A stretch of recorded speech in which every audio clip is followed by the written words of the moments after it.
देखो, अब इसी प्रकार की एक और प्रॉपर्टी होती है जो हाइपरबोला में होती है, इलिप्स में नहीं होती। दो क्या?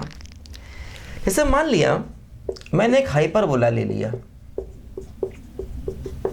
ठीक, देखो ऐसे करके ये, और मैंने बताया था हाइपरबोला के पास एसिम्प्टोट्स होते हैं। आपको याद होगा मैंने बताया था हाइपरबोला के पास एसिम्प्टोट्स होते हैं। देखो ध्यान दो, जैसे मान लो ये हमारे दो फोकस हैं, ठीक। देखो अगर हम फोकस से एसिम्प्टोट पर परपेंडिकुलर ड्रॉप करें, फोकस से एसिम्प्टोट पर परपेंडिकुलर ड्रॉप करें, तो देखो ये जो इनका फुट ऑफ परपेंडिकुलर है, मान लो ये P डैश है और मान लो ये P है, तो ये जो फुट ऑफ परपेंडिकुलर है, देखो ये भी ऑक्सिलरी सर्कल पर आता है ऐसे। और ध्यान देना ये इनके डायरेक्ट्रिक्स पर भी आता है, देखो ऐसे करके ये।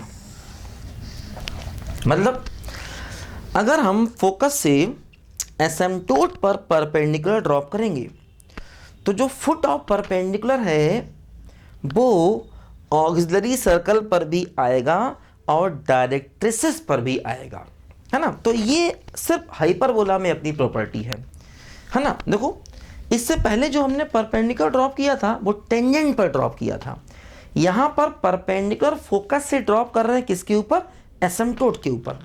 तो अगर हम फोकस से एसिम्प्टोट पर परपेंडिकुलर ड्रॉप करेंगे तो देखो जो फुट ऑफ परपेंडिकुलर है वो ऑक्सिलरी सर्कल पर भी आएगा और डायरेक्ट्रिसेस पर भी आएगा, है ना। तो ये प्रॉपर्टी सिर्फ हाइपरबोला में और किसी के पास नहीं है, क्योंकि एसिम्प्टोट सिर्फ हाइपरबोला में ही होते हैं। लिखो इसको, हर एक प्रॉपर्टी को आसानी से प्रूव कर सकते हैं, जरूरत नहीं है प्रूव करके समय खराब करने की। इनको याद रखो क्योंकि इनका डायरेक्ट एप्लीकेशन होता है ना क्वेश्चंस में, और ज़रूरत पड़ने पर इसको प्रूव भी किया जा सकता है। ठीक है, देखो जरा इसको ध्यान से।